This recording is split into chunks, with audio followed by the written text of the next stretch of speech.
ఒకసారి లోక కళ్యాణార్థం నారదుడు ఆడిన చతురోక్తికి లోనైన లక్ష్మీ సరస్వతి పార్వతీమాతలు మహాపతివ్రత అయిన అనసూయపై ఈర్ష అసూయ ద్వేషాలను పెంచుకున్నారు. ఈ ఈర్ష అసూయ ద్వేషమనే దుర్గణలకు లోనైతే దేవతలకైనా అనేక దుఃఖాలు కలుగుతాయని సర్వులకు తెలియజెప్పుటకే లేక శ్రీదత్తుని అవతారానికి నాంది పలుకుటకో మరి నారదుని ఆంతర్యమేమిటో ఏది అయితేనేమి ఈ గుణాలు వారి మనసు నిండా దావనంలా వ్యాపించి ముగ్గురమ్మల గుండెలు బొగ్గుమన్నాయి.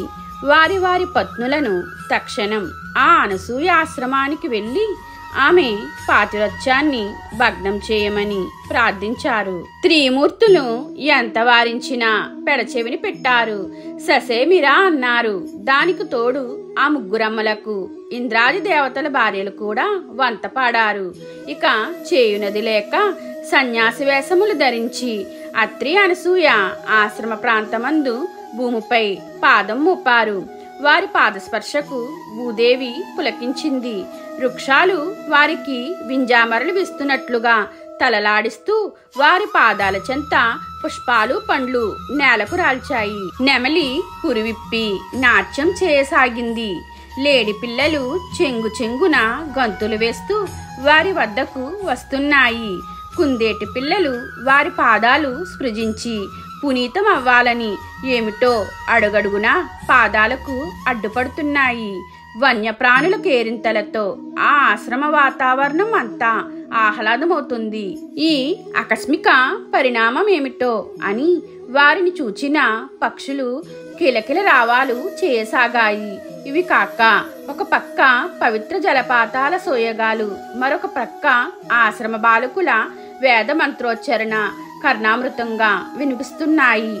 ఇంత చక్కని ప్రకృతి అందాలకు ఆలవాలమైన ఈ రమణీయ వాతావరణమందు తేలియాడుతున్న ఈ భూలోకవాసులు ఎంతటి అదృష్టవంతులో. మరి మనం ముగ్గురం కూడా చిన్నారి బాలుల వలె ఈ ముని బాలకులతో కలిసి ఆడుకుంటే ఎంత బాగుండునో అని తన్మయత్వంతో ఆ త్రిమూర్తులు పలుకుతారు. అలా మైమర్పిస్తున్న ఆ ఆశ్రమ వాతావరణం నుంచి ఒక్కసారి తెప్పరిల్లి ఇంతకీ మనం వచ్చిన మాటను మరచి మన భార్యలకు ఇచ్చిన మాటను విస్మరించాం అని తలచి ఆశ్రమం ముంగిట వైపునకు పయనమైనారు. మహాతపోబల సంపన్నుడైన కర్దమ మహర్షికి దేవహూతికి జన్మించిన అనసూయాదేవిని మునిశ్రేష్ఠుడైన అత్రి మహర్షికి ఇచ్చి వివాహం చేశారు. అప్పటి నుండి ఆమె గృహస్థిరాలిగా గృహస్థ ధర్మాన్ని చక్కగా నిర్వహిస్తూ అత్రి మహర్షికి సేవలు చేస్తూ అతిథి అభాగ్యతలను ఆదరిస్తూ తన పతి సేవతత్పర్తచే పొందిన పాతిరక్ష మహిమలతో ముల్లోకాలను అబ్బురపరుస్తూ పంచభూతాలు అష్టదిక్పాలకులు సైతం అనుకువగా ఉండేలా చేస్తున్న ఆ పతివ్రతామా తల్లిని దివ్య తపో తేజోమూర్తి అయిన అత్రి మహర్షిని చూచినంతనే త్రిమూర్తులు ముగ్ధులయ్యారు. ఆ సాధు పుంగవుల ముగ్గురును చూచిన ఆ పుణ్య దంపతులు సాదరంగా ఆశ్రమంలోనికి ఆహ్వానించి ఉచిత ఆసనాలు ఇచ్చి స్వాగత సత్కార్యాలు చేసి అనంతరం మీరు ముగ్గురు బ్రహ్మ విష్ణు మహేశ్వరులు వలె వచ్చినట్లుగా వచ్చి మా ఆశ్రమాన్ని పావనం చేశారు. భోజనాలు సిద్ధం చేశాను రండి అంటూ అనసూయమ్మ ఆహ్వానం పలికింది. అత్రి మహర్షితో కలిసి ముగ్గురు సాధువులు ఆసీనులయ్యారు.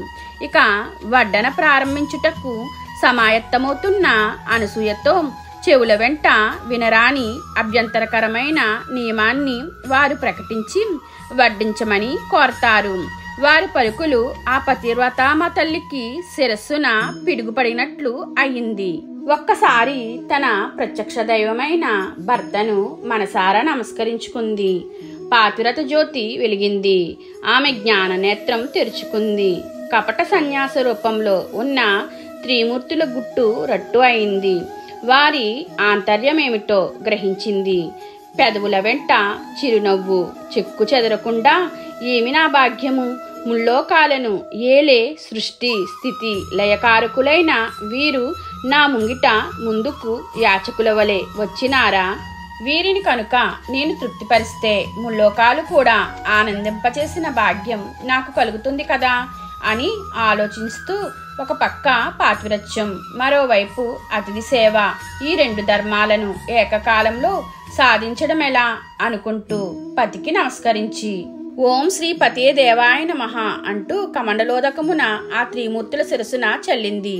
వెంటనే ఆ ముగ్గురు పసిబాలురయ్యారు. వెనువెంటనే అనసూయలో మాతృత్వం పొంగి స్తన్యం పొంగింది. కొంగుచాటున ఆ ముగ్గురు బాలురకు పాలు ఇచ్చి వారి ఆకలి తీర్చింది. ఇంతలో ఋషికన్యలు ఋషిబాలురు కలిసి మెత్తని పూలతో ఉయ్యలా వేయగా వారిని జోలపాడుతూ నిద్రపుచ్చింది. ఈ ఇంతటి మహాద్భాగ్యం సృష్టిలో ఏ తల్లికి దక్కుతుందో చెప్పండి. ఆ వింత దృశ్యాన్ని చూచిన అత్రి మహర్షి ఒక్కసారి తృట్టుపడి మరలా తేరుకుని తన దివ్య దృష్టితో జరిగినది జరగబోతున్నది గ్రహించుకున్నాడు. ఈ త్రిమూర్తులు ఈ ఆశ్రమ ప్రవేశ సమయమందే ఆశ్రమ వాతావరణానికి తన్మయత్వంతో పలికిన పలుకులే కార్యరూపం దాల్చడం బ్రహ్మవాక్కుగా తలచి ఆ చిన్నారులు బుడిబుడి నడకలతో ఆడుతూ గెంతుతూ ఆ ముని బాలుకులతో కలిసి వారి కళలను పండించుకోసాగారు. మానవులకు బాల్య కౌమార యవ్వన వార్ధక్యాలలో ఆనందముగా సాగేది ఈ బాల్యదశే కదా, మధురానుభూతిని మిగిల్చేది అని మురిసిపోయారు. కనని తల్లిదండ్రులైన అత్రి అనసూయల పుత్ర వాత్సల్య బాంధవ్య అయోనిజులైన వారికి చాలా కాలం కొనసాగుతుంది. ఇలా ఉండగా లక్ష్మీ సరస్వతి పార్వతీ మాతలకు భర్తల ఆచూకీ తెలియక గుబులు పుట్టింది. అంతలో దేవర్షి నారదుని వల్ల అత్రి మహర్షి ఆశ్రమందు జరిగిన వింత తెలుసుకున్నారు. దానితో అనసూయపై ఏర్పడిన ఈర్ష అసూయ ద్వేషాలు పటాపంచులు అయ్యాయి. వెంటనే వారి స్వస్వరూపాలతోనే అనసూయ అత్రిముని ఆశ్రమానికి చేరుకున్నారు. వారిని మునికన్యలు స్వాగతించారు. ఆ సమయాన అనసూయమ్మ తల్లి ఆ చిన్నారులకు పాలు ఇచ్చి ఊయలలో పరుండబెట్టి జోలపాడుతూ ఉంది. అంతలో ఆ ముగ్గురమ్మలను చూచి సాదరంగా ఆహ్వానించి స్వాగత సత్కార్యములతో సుఖాసీనులను చేసింది. పసిబాలుర రూపాల్లో ఉన్న వారి వారి భర్తలను చూచుకుని పతిభిక్ష పెట్టమని కన్నీళ్లతో అత్రి అనసూయ పాదాలను ఆశ్రయిస్తారు. అయితే మీ భర్తలను గుర్తించి తీసుకుని వెళ్ళండి అని అనసూయ హుందాగా చెబుతుంది. ఒకే వయసుతో ఒకే రూపుతో అమాయకంగా నోట్లో వేలు వేసుకుని నిద్రిస్తున్న ఆ జగన్నాటక సూత్రధారులను ఎవరో గుర్తించలేకపోయారు. తల్లి, నీ పాతివ్రత్య దీక్షను భగ్నం చేయాలని ఈర్ష అసూయ ద్వేషాలతో మేము చేసిన తప్పిదాన్ని మన్నించి మా భర్తలకు దయతో స్వస్వరూపాలు ప్రసాదించమని ప్రాధేయపడతారు. అంతా ఆ అనసూయమాత తిరిగి పతిని తలుచుకుని కమ్మడలోదాకము తీయు సమయాన త్రిమూర్తులు సాక్షాత్కరించి ఈ ఆశ్రమవాస సమయమందు మీరు కన్న తల్లిదండ్రుల కంటే మిన్నగా పుత్రవాత్సల్యాన్ని మాకు పంచిపెట్టారు. మీకు ఏం వరం కావాలో కోరుకోమన్నారు. నాయనలారా, ఈ పుత్రవాత్సల్య భాగ్యాన్ని మాకు మీరుగా ఇచ్చినారు. అది మాకు శాశ్వతంగా ఉండేలా అనుగ్రహించండి అని వరం కోరుకున్నారు. పుణ్య దంపతుల్లారా, మీ పుత్రవాత్సల్యానికి మీకు మేము ముగ్గురము దత్తమవుతున్నాము. మీ కీర్తి ఆ చంద్ర తార్కార్కం కాగలదని వరమిచ్చి అంతార్థనమయ్యారు. ఉయ్యలలోని ఆ బాలురు అత్రి అనసూయలకు బిడ్డలై కొంతకాలం పెరిగిన తర్వాత బ్రహ్మ శివుడు వారి అంశలను దత్తనారాయణునికి ఇచ్చినారు. అప్పటి నుండి ఆ స్వామివారు శ్రీ దత్తాత్రేయ స్వామిగా అవతార లీలలు ఆరంభించినారు. ఇట్టి అత్యంత పుణ్యప్రదమైన శ్రీ దత్త జయంతి నాడు ఆ స్వామికి షోడోపచారములతో విశేష పూజలు భక్తులు జరిపి తమ జన్మలు చరితార్థం చేసుకున్నారు.